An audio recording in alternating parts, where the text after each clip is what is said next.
Fire is a very interesting thing. It forges relationships, it forges material, and it forges ideas. It can also ignite ideas inside you. And that is, I think, one of the most important things will happen when you see something change when you burn it. It gets you thinking, what is this a way where things are being distorted, burnt, or destroyed? Or is this also the beginning of another kind of possibility? Now, that is something that we can look at. And what I want to start off with is to understand concrete. You see, concrete is a gray area. I call it a gray area because the moment you see concrete or something like this, we don't realize how expensive it really is. It appeals to many architects because because of its materiality, and we think we're being very honest by using concrete as concrete.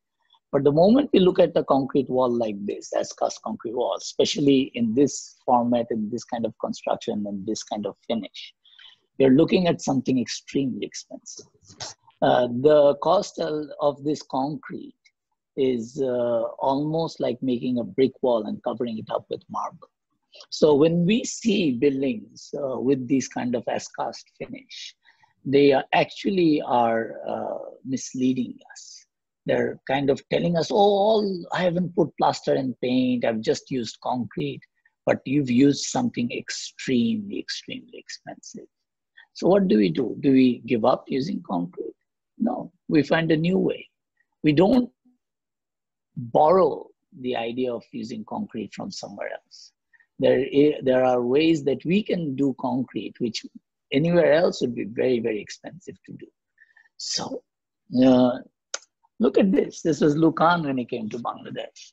And this was the materials with which he made the parliament building. It's a handmade building. We forget that this is all it took to make that building. And it took people. And it was made by hand. And the scaffoldings were by bamboo. It was just working with lovely wood, very devoted people who were working on site, and a very, very simple technique. And it went on to make fantastic architecture. And we know the building now. Now, when we look at this concrete, what we don't realize, we forget that this is not only hand poured, it's wood shuttered concrete. It has no fancy shuttering. It has no fancy inner layer, no fancy lubricants, nothing, very simple. And it should get us thinking. It should get us thinking is because doing that by hand gives it the texture it has. And to do it anywhere in the world would be extremely expensive. Mazhar Islam did this around the same time, and a wonderful building with the same softness of the wood shuttering coming through the buildings. And these always intrigued us as to what more can we do when we look at buildings like this. So we were working with Bedmar and She, a Singaporean-based company, very famous company for residential design. We were doing a project together in Chittagong. It was an exclusive residence on the top of a hill, one of the highest points of Chittagong, on top of Bartali Hill. And the structure was supposed to cantilever in all directions from a very small footprint. Very, very expensive proposition. But we had to find, because it had to be done in concrete, and the cantilevers had to be like a tube in order to be structurally stable. But then we wanted to find other ways, how not to make it expensive. And one of the ways that we decided was to put in a lot of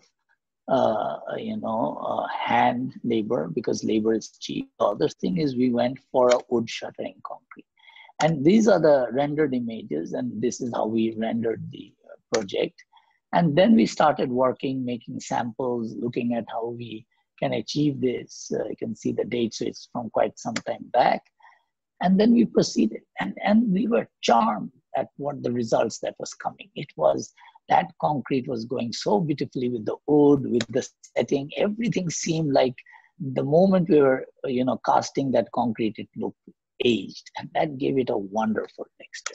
And we wanted that. We loved the way that it became as if it was made, not by a pump, not by a truck bringing the mix and you're pumping it somewhere. We have these very complicated and very finished shuttering. Let it have this rawness, and it's fine.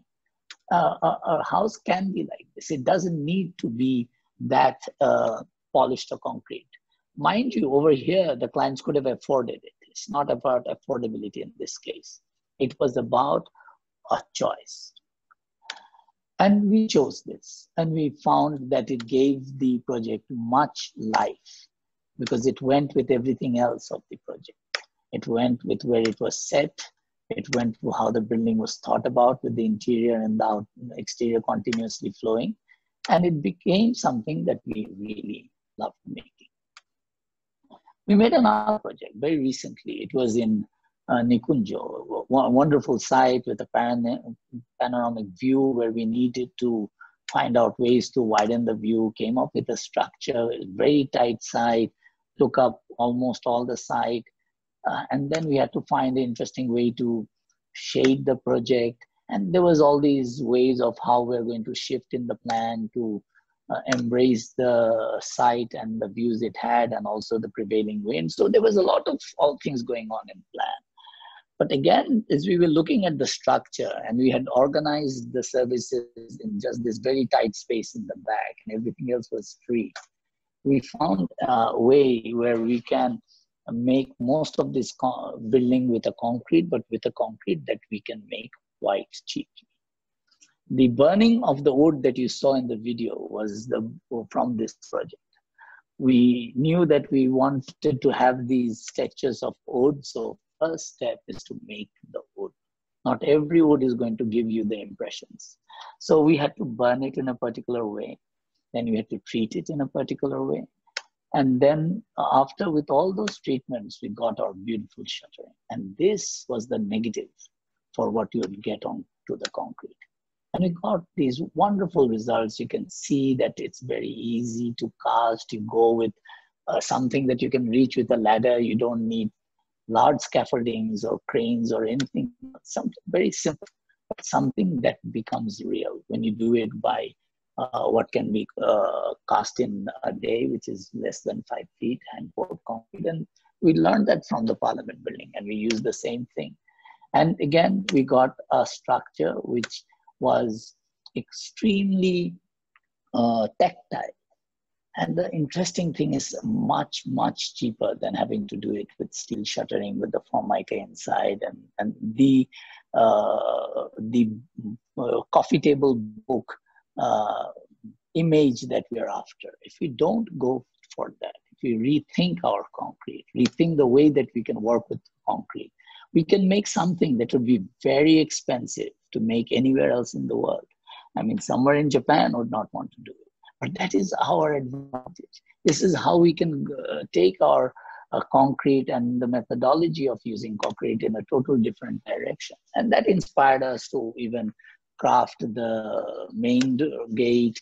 Even inside, we had some concrete coming in some places, just sneaking inside and then changing. And it was all about looking out into the world from inside the thing. Even the paving and the roof, we decided to cast our own pavers. And that would be from the leaves that would fall, actually. It would come with the breeze, fall on the roof. We thought, let's cast that into the concrete. And then that became the house. What we did more is that since there's a wall right on the ground, it looked a little hard. So we tried to make it something else. So we embedded glass into these beautiful planks, and then they became something that people look at as they pass by with these glass. And these are simple methods, very simply can be done by anyone. It's just you have to be a bit of want to go to site and do it on site. That is most important. The other project that I want to show you is a very small house in Ceylon. It's designed in such a way to have a central courtyard because it's on a road and we wanted to give it privacy. So it's from the road, you have solid walls. From around the courtyard, it has all the rooms are being lit. So this would be what the building would be like from one side. And we went a little further over here. We decided to make a our own glass block. So we made a cocktail. The cocktail is simple. It's two Sprites and one Coke. We take these recycled bottles of Sprite and Coke, and we cast it to get our own glass block with a particular shade of green. And it's wonderful if you can design it to the thickness of the concrete wall, lay it, and you make your own architecture out of it in a way where you feel that your architecture is crafted. And there are people involved, lots of people involved, not yourself only. And what you see on the ground is actually making that wall. And that is the way that I love to see this wall when we look at this project. And we kept a lot of the existing, I mean, this is quite deceiving because this is some of it is shuttering and some of it is actually existing bamboo.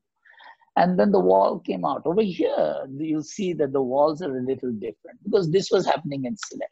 And we decided not to take any wood from Dhaka or anywhere. So we got lots of kinds of wood. First of all, we were skeptical what will happen. We used kathal, we used korjon, we used we used different kind of wood. So we got different kind of textures, not the kind of textures we got from burning the wood, but it was a different texture. And it was all right because it was playing with another material of craft.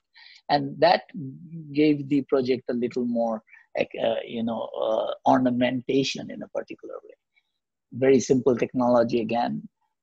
And if you can figure out the pouring and the lengths or depths of pouring, then it becomes a very simple, affordable technology to use.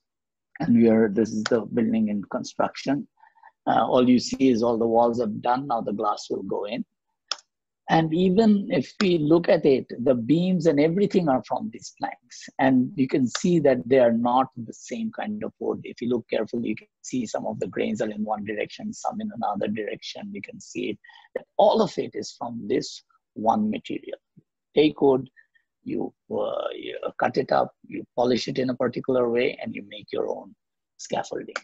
Very, very tactile, very handmade. It's a new way to look at material. It's a nice way to look at concrete. It's a good way to rethink our gray. And yes, even I'm going to get gray. My hair is getting gray. The building will change over time. And I think this gray is closer to life. And this is the gray that we'd like you to look at. Thank you. I'm not normally casting kori, but what happens is what kind of oil? I think it's very, very crucial. Like whatever oil is used, because we never get the texture, no matter how good or bad thing you use. So if you could like share that. Right, yes. So when you burn, I will just go here first. When you burn, this is what you will get. There still will be residues inside the grooves.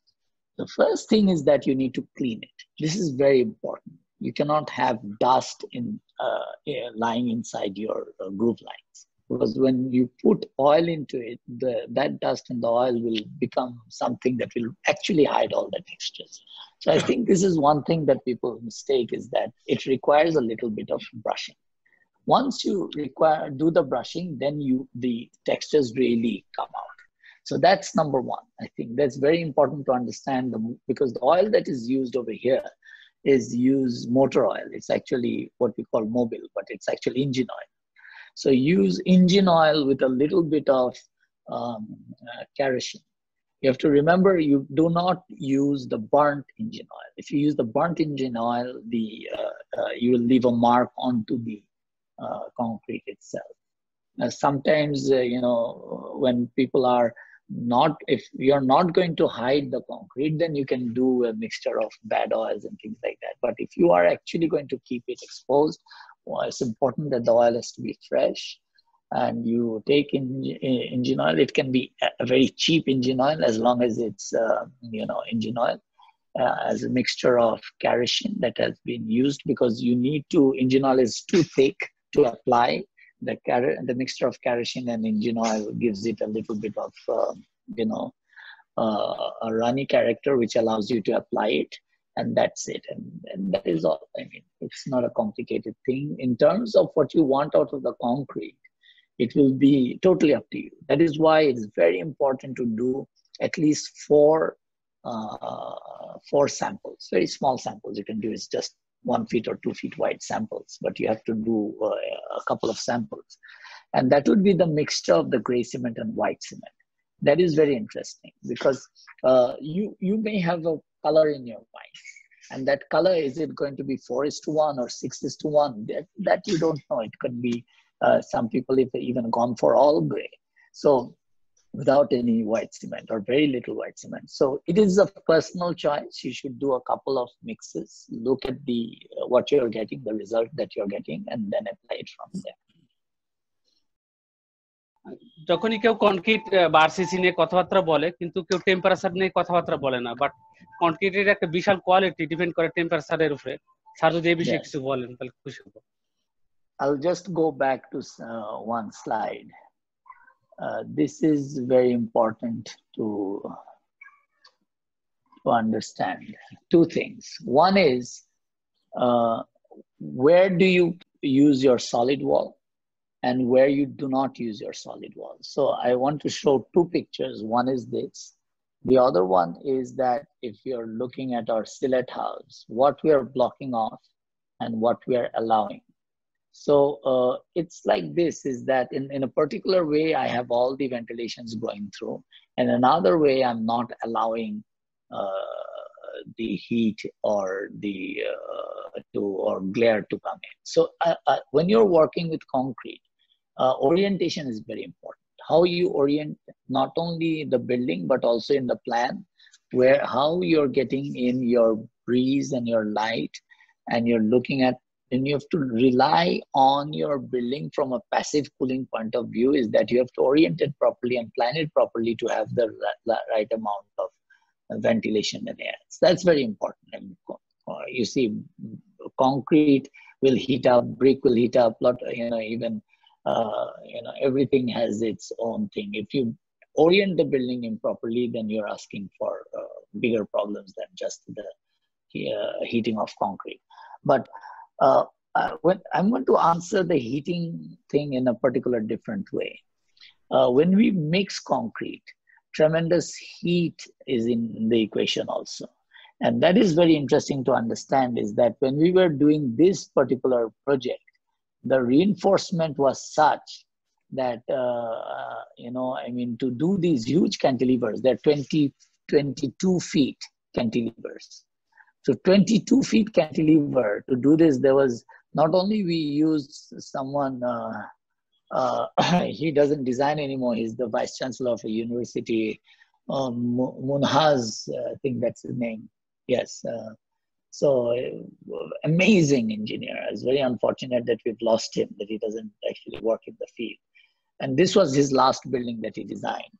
So he was the one who took this challenge, even though, and otherwise the client would have had to go to Singapore almost. But when he took this challenge, and he actually had, and I think he's also the vice chancellor of the Technical University in Ghazipur right now. I think his name is he's Dr. Rashid or something like that. I may be wrong actually, but he's got a PhD in the science of admixturing. Amazing person, and he handled the equation of admixture in these casting. That was very important, because as you can understand, to do cantilevers of this level, you'd be looking at serious reinforcement within the walls and within the columns themselves. And to find the right admixture that will give you the scope to actually cast a concrete like this, for that you have to have the right people. So this is another thing that I will insist, is that when architects will work with concrete, it is very important that you have a good engineer who understands what is going to take place, what kind of finish that you're looking for, what is the kind of reinforcement that is within the building itself. From there, based on all that, on the design itself, again, the casting program has to be designed, that what is going to be the ratios, what is going to be the kind of admixture, what is going to be the schedule of casting. So all this is very important, and I think that is something I just want to bring out, that it's very important to work very closely with engineers when you're working with concrete. What type of coat you put, or what did you do after the casting is done? After the casting is done, okay. In the one in for this we have not used any coat. The one in Select, no coat. And we're looking at how it ages, because, for example, the Parliament building has no coat. It lasted very well. If you have proper grooves and all that, drip courses and all that, these heights are okay. We're still studying this building because it's still in construction. The other ones is very simple. I think in this one we used a coat which is from Nippon Paints, local Nippon Paints. They supplied most probably the coat for this. And the one over here was supplied from Berger, most probably the one in this one. And these are, basically you can use silicone-based water repellent. You don't have to use a really very complicated kind of coat, but it has to be applied with a little bit of care. That's it. It's not. The work is actually, we found out that why the concrete actually starts staining. Like, for example, since we have an overhang over here, it's not going to stain so much. But one of the reasons why you get really bad work on your concrete is because that your sand was bad. Though people don't realize, if you have problems with your sand, you're going to have problems with your concrete. You have to wash your sand very well. This is absolutely basic for even plastering, or even mortar in a brick. We find walls getting damp later on is just because we were not careful about, how the sand is being washed. And that's all sands in Bangladesh carry salt. So you have to get rid of that salt. And we know that you have to put it in a water house and things like that, but no architect goes and wants to check that have the water been changed. If it was supposed to go through 1 wash or 2 wash, are they still doing 4 or 5 washes? Because that is the common mistakes that happen on site. So you see, when you work on something like this, what is also important is that you yourself know the schedule of the work and the critical elements of the work where things will fail. And staining, efflorescence, and degradation of concrete will start from bad sand. That is something you always have to remember. So sand has to be washed very well. The stones have to be washed also. But stones does not carry so much chemicals. It actually is more in the sand that we're talking about. I saw the view from inside to outside. There are some many dynamic angles, and you're seeing the view from there. Yes. And apart from that, is there any other functionality to it, or is it just a decoration, or it has a more weatherproofing character, or what was the concept? Like why so dynamic, or why this? Okay, it was actually very simple. If you look at the north line over here, it tells you exactly what you need to do. And if you're looking at where the site is looking straight, you're going to be looking southwest. And southwest is going to be the worst that you can put your glass in a country like ours. So we needed to shift away from the southwest and orient the building more towards south. That we needed to do anyway. The other thing is that the view in that particular site is also is a panoramic view, and it kind of moves all the way from here, and it actually turns all the way over there. So when we did something like this, we were able to not only orient the rooms properly towards north, but we were also able to embrace the actual, the site itself. We are always very, very particular about site. This is something that our office always is very concerned about. Are we organizing the project in such a way that we are going to make best utilization of the site, and also the views that are there.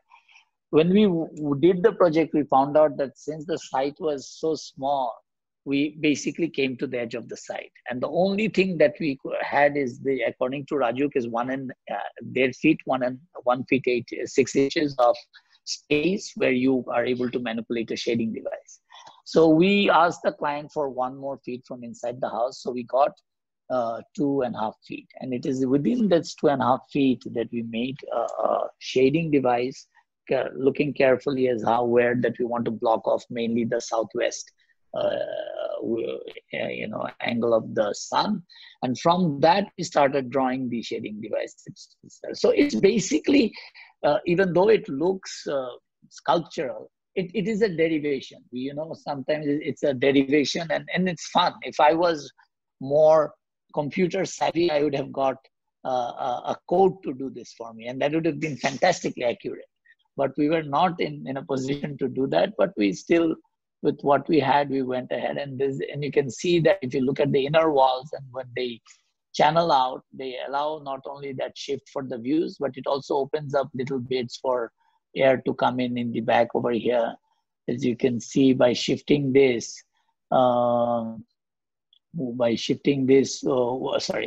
we can get a channel of air going even there. And all this is now towards the south, and that's what was very important. We organized all these services in a tight way, so we could really, channel the view and the air to the different floors. This is the bedroom floors, and you can see that how it's all about really providing comfort to the rooms and giving them the best of the site. They have a fantastic site to look out at a beautiful park. And everybody in that house deserves it, not just the master bed. So he has 3 daughters. So all 3 daughters' bed, the master bed, all of them are sharing the same view, looking at the same, beautiful view and getting the same prevailing breeze. So actually in the front, all you do is you get a lot of glass. And then when you end up with getting all that glass, you have to come up with these shading devices. Now you can see the depth of the devices, how they actually are starting to give you shade over here. You can see the shade onto the window also. So it's actually a shading device, which is like a growth, and together this parasitic shading device is in kind of a symbiotic relationship with the building. So it is something that we wanted to try out. Otherwise, we were thinking that we did not want to just do a normal, ordinary shading device. So what you see decorative has actually a very straightforward function. It is for shading. And from inside, you can see that how the depths are being created, and then some, how it provides shading into the interior. This is something where it goes up to the roof, and there's a room which is set back also into the roof. So yeah, that's it. I think it's a fantastic project. For me, it's like there's a plan, there's a hosting plan, then there is a guest plan. I think it's like crawling over the building like that, and it's so futuristic. It's beautiful. I think you have the nerve to like bring out something like this in Bangladesh. So I hope to see more projects. Thank you so much. It's fantastic. I think you just break everything in here. We learned a lot about the concrete today, and I think that there is so many other ways to look at concrete. So that's the view we are getting today. So I think it's beautiful, and I thank everybody to join us today. And I would request Nafis to announce the next guest for the next week, Tuesday. Thank you very much from me. So next day, 28 July, 28th July, we'll have architect Farhana Rashid Tonu. She'll be talking about hygienic public toilets for healthy cities. So thank you, sir, again for today's talk. And everyone is invited for 28th talk at 9 p.m. Thank you. Thank you.